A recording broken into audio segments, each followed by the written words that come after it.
Good morning. It's Tuesday and it's time for our devotion together. We are continuing our look at what is church and why does it exist. Today we look at a passage, Luke 22:14-30, where Jesus is gathering his disciples for Passover, and this is Luke's passage of Jesus sort of transforming Passover and placing himself in the story, in that ancient salvation story for them, and from which we get our celebration of communion, right? And so this is pretty insider gathering. I put in the printed notes, like, this is a very intimate gathering.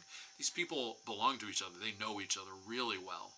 And it kind of shows in what they talk about and how they talk about and how free and even a little wonky their conversation is. Even as there's also a big grand spiritual thing happening at the same time.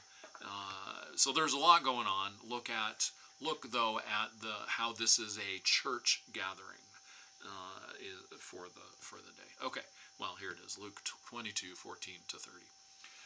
Probably better if you read the whole chapter, but just for time, just taking this little piece out. When the time came, Jesus took his place at the table, and the apostles joined him. He said to them, "I have earnestly desired to eat this Passover with you before I suffer. I tell you, I won't eat it until it is fulfilled in God's kingdom."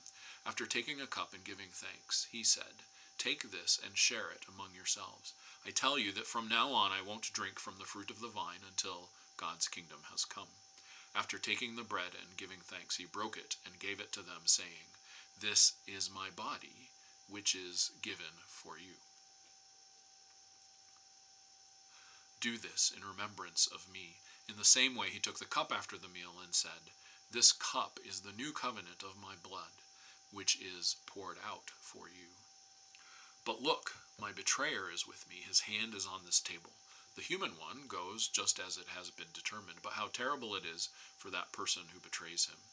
They began to argue among themselves about which of them it could possibly be who would do this.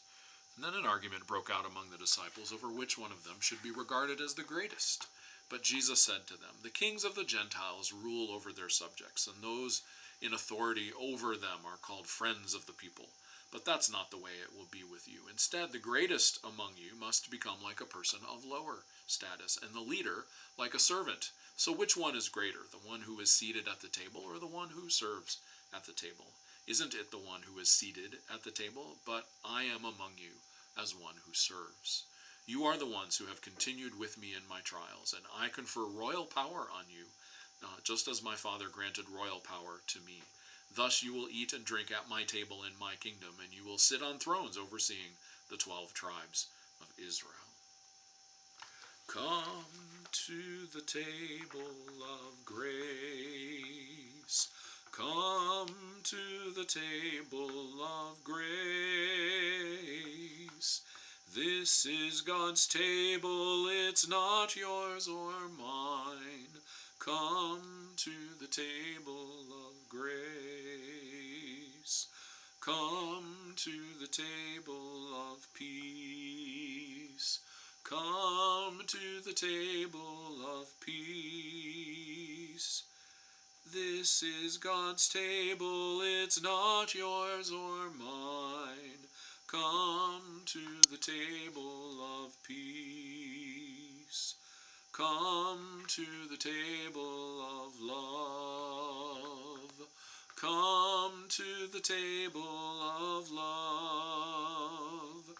This is God's table, it's not yours or mine. Come to the table